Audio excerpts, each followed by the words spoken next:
Cool, am I starting? Everyone, yeah. There's about 23 of you, that's how many there were yesterday. Okay, cool. So, hi guys, I am Miss Veermeyer. I am taking over from Miss Vermeulen. I'm hoping I do not let her down. She has put so much pressure on me now. And I'll be doing rates of reactions today. We are mainly going to focus on the theory behind it, and then we'll do a past paper question at the end of the lesson, and hopefully it will make sense. So,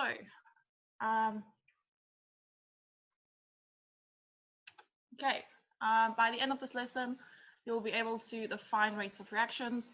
You'll give the unit for rates of reactions, define and explain the collision theory, which is really important for your explanations, those long questions that you get in the paper, and then explain how the 5 factors, temperature, a catalyst, concentration, pressure, and surface area. So I explain it using particle size, and you'll understand why when we get there influences the rate of reaction. Okay, so firstly, what is rate of reaction? So rate of reaction is the change in concentration of products or reactions per unit time. So the way to think about it is you've got your reactants and they become products.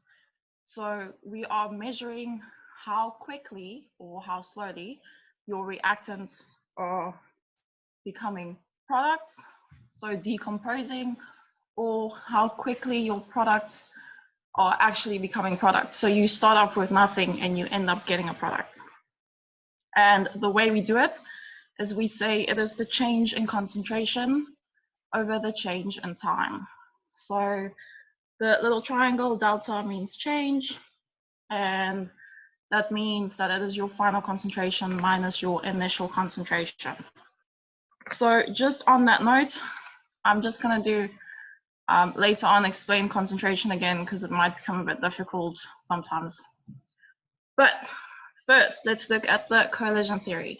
So the collision theory states that reactant particles must collide with the correct energy and orientation for the reaction to change into products.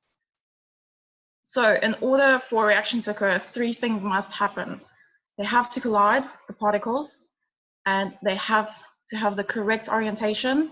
So when they bump into each other, they have to do it in the right way.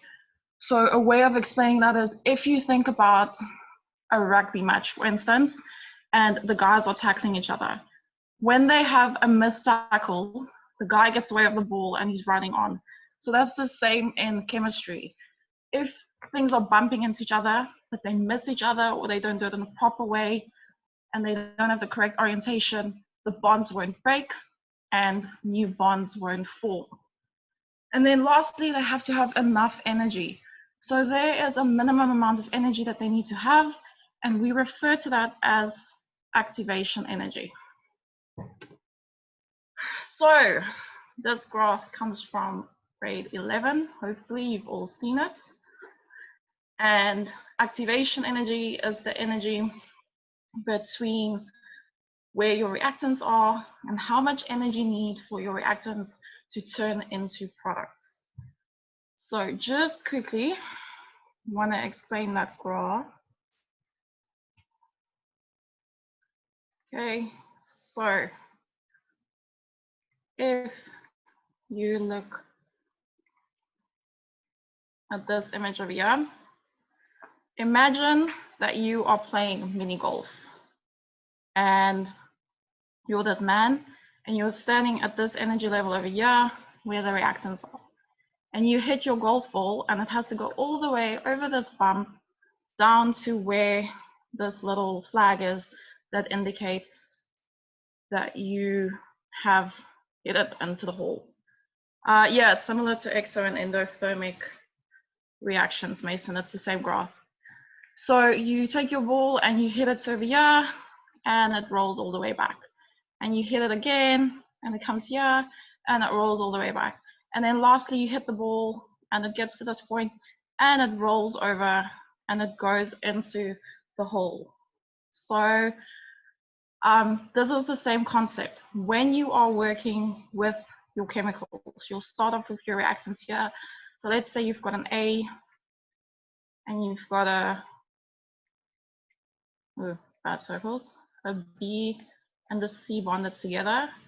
When they're bumping into each other, they have to have enough energy to get to this point where they are now forming this little transition chemical. And then once they've had enough energy for these bonds to break and new bonds to form, you will end up with a new product, which would be A bonded to B, and C will be alone. Does that make sense? Please say yes, someone. Okay, so that explains the graph. Let me just go back to PowerPoint. Okay, so activation energy is that top tier of the energy level, the difference between where your reactants are and the amount of energy that you need in order for your reactants to become products.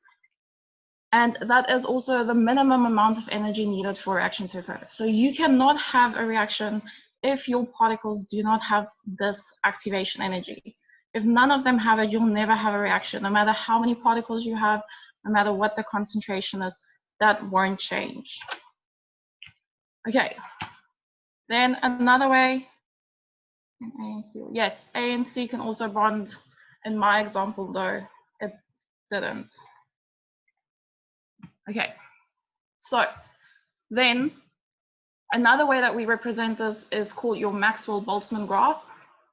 And what it shows you is your number of particles, it gives you a curve, and then your x-axis is your kinetic energy, whereas your y-axis represents the number of particles.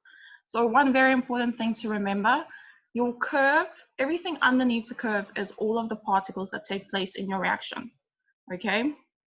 And that blue bit, so the dashed line over there is your activation energy. That's where it shows on your graph that you've got activation energy. And everything to the right of that dashed line will be particles of enough activation energy. Yes, the final product can have more energy than an initial product.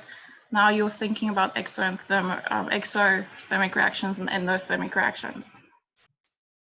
But yes, you're right. Okay, so your blue bit, all those particles on the right-hand side can now take part in the reaction, and everything on the left-hand side, all the particles on the white side underneath the curve can't take part in the reaction. And just to show you why I showed you both graphs. So where we find the dashed lines, the way we actually end up being able to say where the dashed line is, if you look at those two graphs next to each other, and we tilt the Maxwell-Boltzmann one on its side, then that dashed line comes from your graph that shows the reactants and products graph. So where that top curve is where we get the dashed line to indicate the activation energy. So Matthew, there's your picture where your products actually have more energy than your reactants. So if you use something, and we're going to get to it, but if you use something like a catalyst that lowers the activation energy, then that dashed line will move. So whenever you're going to use something that can change the activation energy, the dashed line will move. Okay, so going into that, the first factor that can influence your rate of reactions is a catalyst. Very important, catalysts don't take part in the reaction. They don't change in any way. All they do is facilitate the reaction and make it happen quicker. And the way they do it is they lower activation energy. So on that graph that I just showed you, that green dashed line is a catalyst. And all it's done is it's lowered the activation energy. So without the catalyst, it will be the purple curve. With a catalyst, it will be a green curve or dashed line. And what it does is, if you look at your Maxwell-Boltzmann curve, then it shifts that dashed line to the left, which means it now goes and puts more of your particles underneath the curve and in the area that has enough energy to react. So what that means is more particles have enough energy to react, which means you'll have more successful collisions. So you will have more collisions happening that have enough energy and the correct orientation. And that means it increases the rate of reaction. Does that make sense to everyone? Yes, no, maybe? You can ask questions, by the way. Okay, then the second factor that we're going to look at is temperature. So when temperature increases in anything, all that happens is you have an average increase in your kinetic energy of your particles. So your particles are moving around more. Obviously, if you're going to take away temperature, if you're going to make something colder, you're removing that average kinetic energy, so your particles are going to slow down. But so what happens is if you have increased this temperature, then a greater portion of your particles will have energy that is greater than the activation energy. So what that means is more of your particles and a lot more will have enough energy to be greater than your activation energy. And when this happens, when you've got more particles that are moving around faster and they've got enough energy to break and make bonds, then you have an increase in your reaction rate. So your reaction is going to happen faster. And the way we show it on these Maxwell-Boltzmann curves is if you look at this graph, the blue one is your original reaction, so without increasing the energy. When we increase the energy, you get the green curve. I'm sorry, the red curve. So what happens is if you look at the end where the activation energy is and the colored inside, the green bit is your particles that have enough energy for your original reaction. But now, when you've increased the temperature, you get that additional blue bit at the top.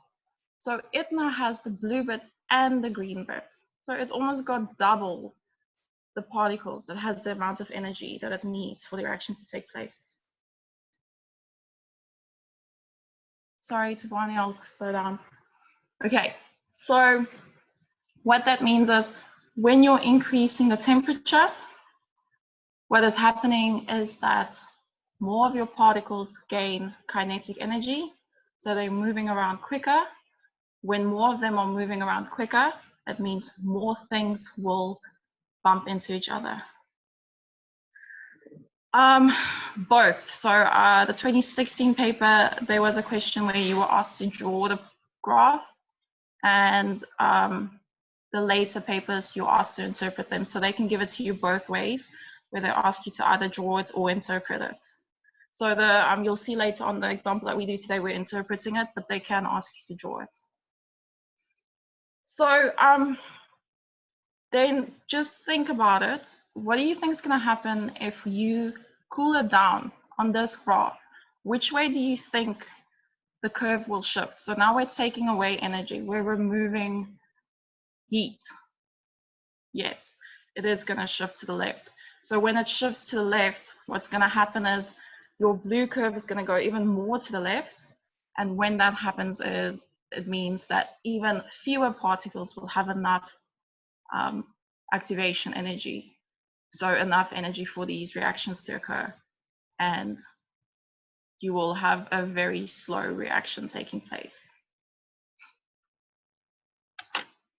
Okay, then, so we've done a catalyst, which was your first factor. The second factor was temperature. And now we are doing the third factor, which is concentration.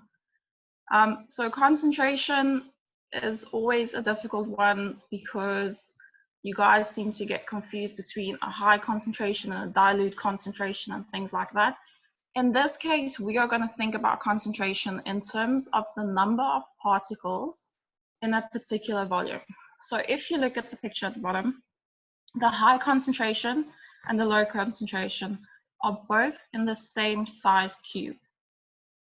But if you look at the high concentration, you have a lot more particles than the low concentration. So when we're referring to concentration, we are basically just saying that you are adding particles to your system. So the more particles you have per unit volume, it means the more you will have a possibility of a collision. Because you've got more particles, they're going to bump into each other more. So think about when you are at school and you guys are all in the hall because you've just had your morning meeting and everybody's trying to get back to their classes. You're all bumping into each other because there are so many people. However, if it is lunchtime and not everybody is in the hall or no one's in the hall, it's much easier to move around. So this is the same concept. When you've got a high concentration, it means you've got lots of particles in the same volume, which means they're going to bump into each other more frequently, sorry. And when they bump into each other more frequently, they are going to have more successful collisions.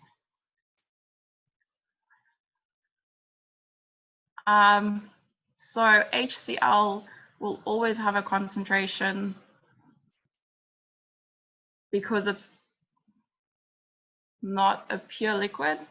You always have to dilute it with something because chlorine is a solid and hydrogen is actually a gas, complicated thing, but you make it into a solution.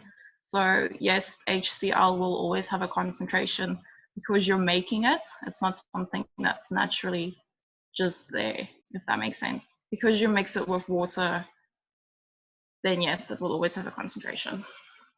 Okay, so does the concentration make sense? Do you all understand why these particles will cause an increase in rate of reaction?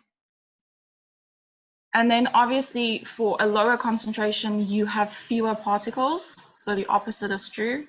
When you've got fewer particles, the possibility of them bumping into each other is going to be less, and you'll have less successful collisions. So your reaction rate will slow down. So if you do a reaction in a high concentration, it will be quicker than doing a reaction in a low concentration. Okay, then factor 4 is what I refer to as particle size. It is surface area, but the reason I refer to it as particle size is going to make sense in a second. So if you look at the diagram that I've put up there, the first one is a low surface area and the second one is a high surface area. And we are looking at the black particles, so the magnetic atom. And so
okay, sorry, bad internet.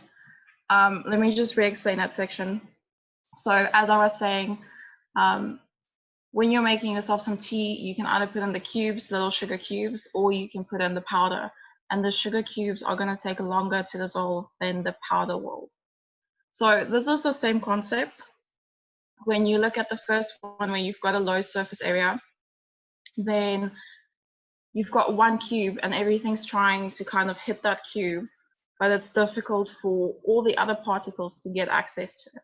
Whereas if you've got a higher surface area, if you break that one big cube up into smaller little cubes or particles, then you've got more space for all of those particles to bump into them. So you now have a greater surface area, but you've got a greater surface area because you've broken up your particles into smaller sizes.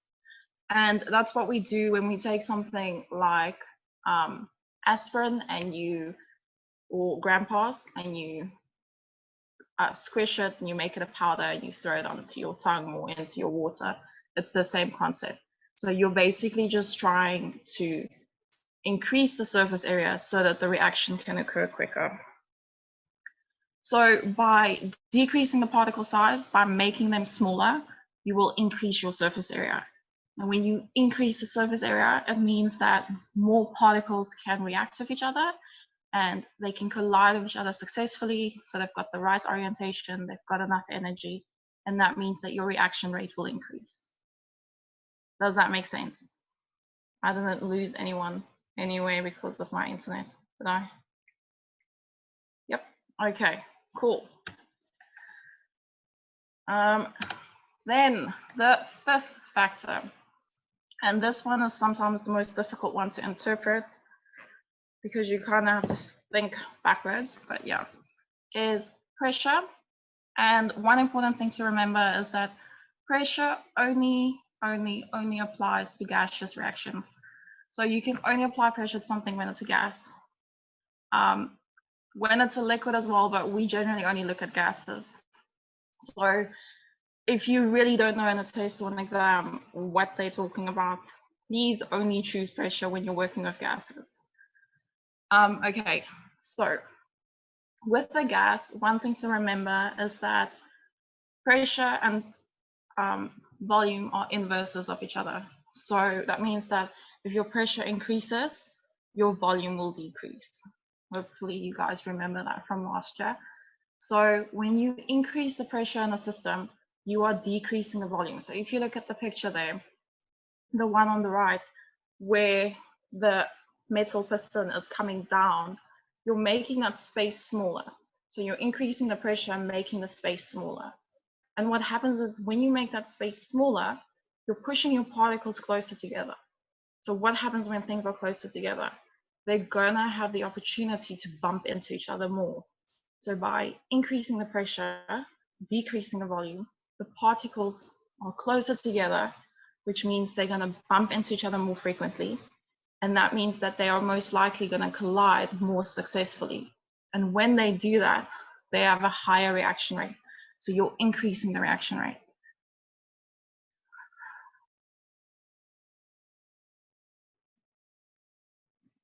Yes. So yes. So when your amount of particles is the same and you're increasing the pressure, what will happen is you're making the volume smaller, so your particles will come closer together. Yes. So you're not changing your particles, you're changing the space that the particles are in. So, and obviously, if you're decreasing the pressure, you've got the opposite thing happening. So by decreasing the pressure, you are increasing the volume. So you'll get the picture on the left. When you increase the volume, it means the space between your particles become bigger because they're further apart. And that means the chances of them bumping into each other is less. So you'll have less frequent collisions, less successful collisions, and your reaction rate will actually decrease. So does pressure make sense? Will you be able to explain it? Yeah, everybody on board? Okay, this was actually quicker than I thought. I think we're going to get through the whole paper. Okay, so we're quickly going to look at this exam question from the 2018 November paper. And I'll do it with you guys. And then you'll see the last question is your homework question. So let me just get my Microsoft Doc. Okay, so the question states, The reaction of zinc and excess dilute hydrochloric acid is used to investigate factors that affect reaction rate. The balance equation for the reaction is solid zinc plus hydrochloric acid gives you zinc chloride plus hydrogen gas.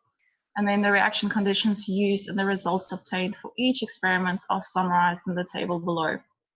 And then they say the same mass of zinc is used in all experiments, and the zinc is completely converted in all reactions, and the reaction time is the time it takes the reaction to be completed. Okay, so on that, just want to point out a few things. The first thing is they tell you that the mass of zinc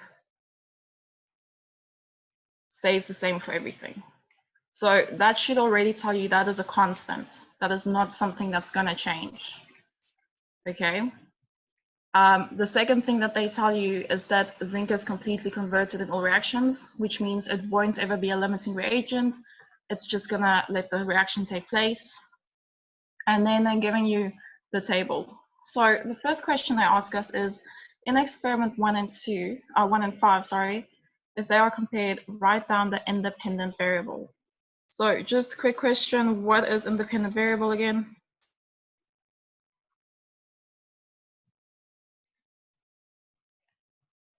Anyone? Some idea, no idea? Okay, so independent, yeah. Yes, it's the one that you're manipulating. So it's the variable that you are changing. So if you look at experiment 1, the concentration for hydrochloric acid is 2 moles per decimeter cubed, and in experiment 5 it is as well. Your volume for hydrochloric acid is 200 centimeters cubed, and it's the same in experiment 5. Your state of zinc is powder, and then your temperature is 25 and 35. So that is your independent variable that has now changed. Okay, so let me just write that. So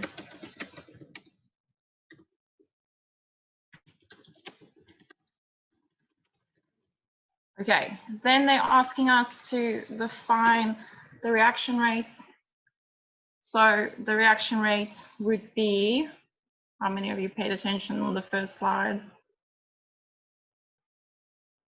It is the change in concentration of the products or reactants. Yep, reactants per unit time. Okay, and it is very important to say per unit time and to mention that it is the concentration that is changing.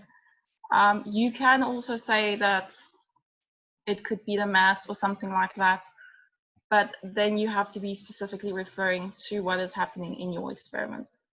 But normally just stick to the proper definition. Then they ask us, write down the value of X in experiment 4. So we're trying to find the time for the reaction to take place. Now, first thing you have to go and do is try and see which reaction looks the most similar to your reaction 4 or experiment 4. So if you look at it, it should be experiment 2 because the concentration of your hydrochloric acid is 1.5 for both of them, and your state of zinc is granules for both of them, and your temperature is 25 for both of them.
volume of the acid influence the time in your reaction?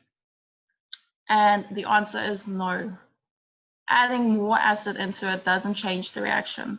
The reaction is dependent on the concentration of your acid as well as the form of your zinc. Okay, so if you look at experiment 2, you've got a concentration of 1.5 moles per decimeter cubed. It's got a volume of 200 cubic centimeters of hydrochloric acid.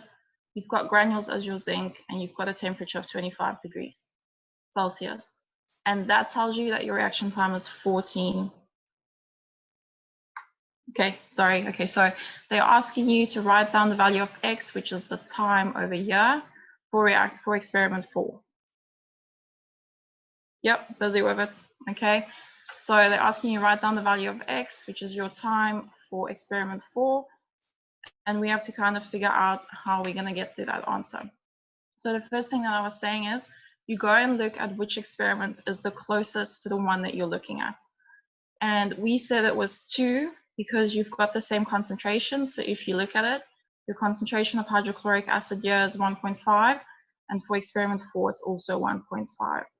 Your volume of hydrochloric acid is 200, but your volume for your experiment 4 is 400. Your state of the division of zinc is granules for both of them. Your temperature is 25 and your temperature is 25. So the thing that is changing here, the factor that you're controlling, is the amount of hydrochloric acid, so the amount of acid. And so my question was, does the volume of hydrochloric acid influence the reaction? And the answer is no. Okay, so whether you're adding a liter of hydrochloric acid or not, the only thing that is influencing this is the concentration of your acid and the state that your zinc is in. So because your zinc is granules in both and the temperature is staying the same and the concentration is staying the same, it means that your value for X would be the same as what it was for experiment 2 because of the fact that the volume of your acid doesn't change anything. So I would say that X is equal to 14 minutes. Does that make sense? Do you all understand why that is happening? Yeah. No? Maybe? Yeah. Okay. Then the next question. So you guys were asking me about having to draw those graphs. Here's the interpretation one. And I just want to get it on my whiteboard because I want to show something. Okay, so they tell you 5.4, the Maxwell-Boltzmann energy distribution curve for particles in each of the experiments 1, 3, and 5 are shown below. And then they say, identify the graph A or B or C that represents the following. So they tell you 5.4.1, experiment 3, and then give an answer, a reason for your answer. Okay, so first we have to go back to the graph, the table, sorry, and look at what is happening in experiment 3. So in experiment 3, the thing that is changing is your concentration of hydrochloric acid, and your concentration there is really high. It's 5 moles per decimeter cubed.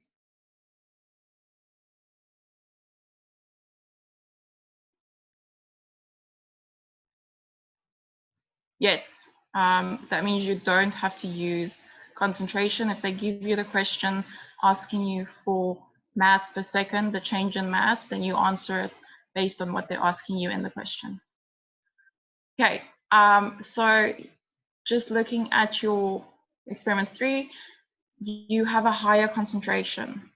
So looking at these ones, which one do you think it is?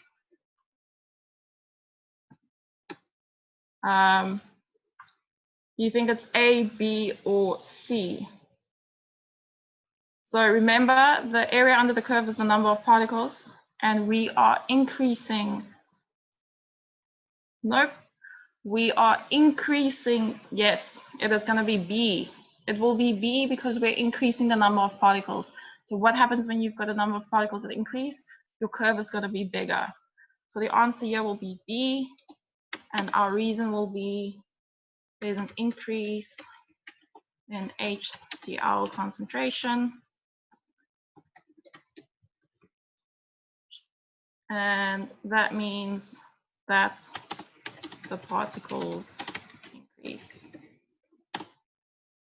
Okay, does that make sense to everyone? Then 5.4.2, they ask you experiment 5 and give a reason for your answer. So if we go back in experiment 5, the thing that changed was your temperature. So you went from 25 degrees Celsius to 35 degrees Celsius. What happens when you increase the temperature? You are giving your particles more average kinetic energy, which means that your curve is going to flatten and you're going to have more particles. Yes, more particles on the other side of the activation energy. So it will be C, and increase anytime increases.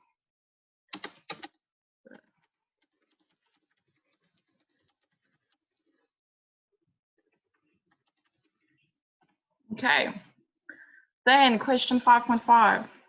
They tell you, so this is a new experiment now, it is not on your table. They tell you experiment 6 is now conducted using a catalyst and the same reaction conditions as experiment 1.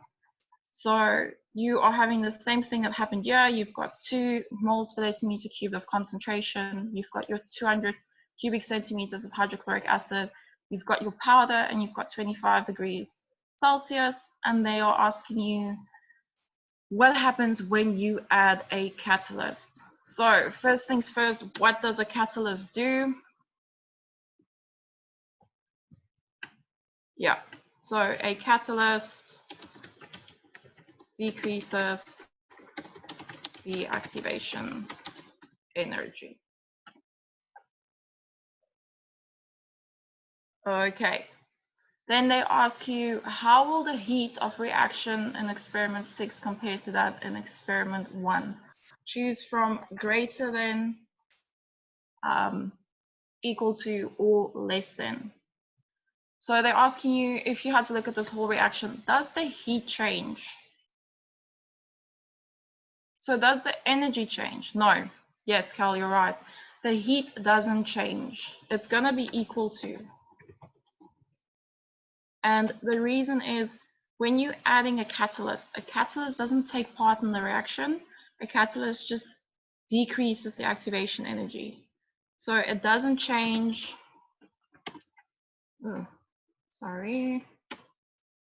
Doesn't change any of the other factors.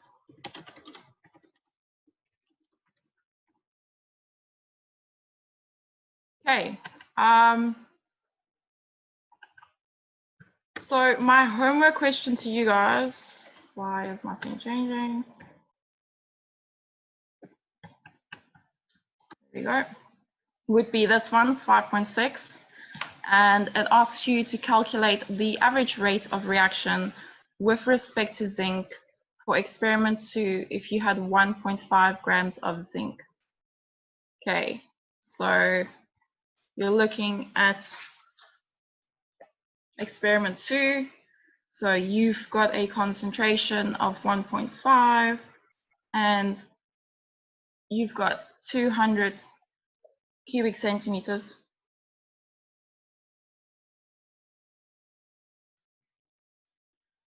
If you have a catalyst added, you do write it in a balanced equation, but it's not part of your reactants or your products. You write it above the arrows indicating that you are, which way the reaction goes. So tomorrow we're doing chemistry.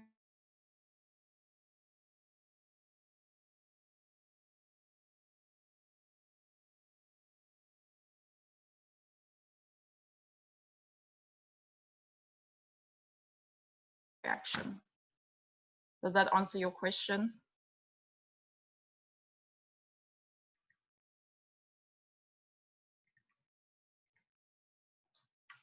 Okay. Sorry. So like I said, your homework question is this question. And just a hint over here, don't worry about the hydrochloric acid, only look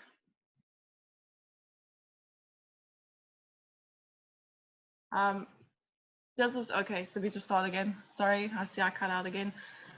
So your homework question will be this, where they're asking you to calculate the average rate of the reaction with respect to zinc for experiment 2 if 1.5 grams of zinc is used.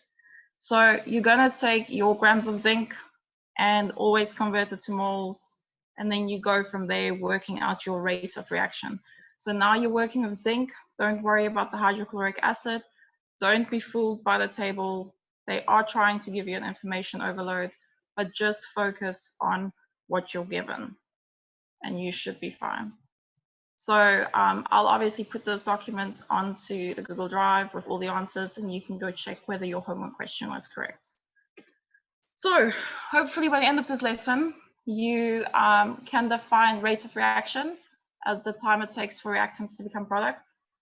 You know that in order for a reaction to take place, there has to be a collision that has enough energy and the correct orientation, and that there are 5 factors that influence the rate of reaction. So the catalyst, temperature, concentration, pressure, and surface area.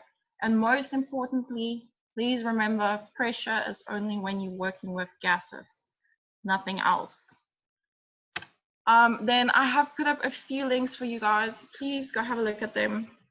They're really good at explaining rates of reactions again, and they're better with computers than me. So, and there's a bit of animations in there and things. So yeah, are there any questions? Can I answer anything or explain anything better to any of you? Do you guys feel you're going to survive with me?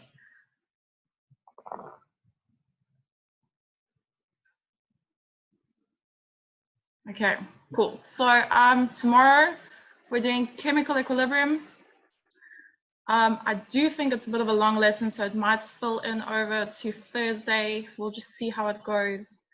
I'm going to try and explain it in as much detail as you guys as I explained rates of reactions, so that you can see how to argue these things out for yourself. And I will slow down. I'm sorry. I think it's stage fright. I might just start talking really quick. Okay. Yeah. So tune in tomorrow, same time, and we can do this again. And go check out the lesson. Señor Muera.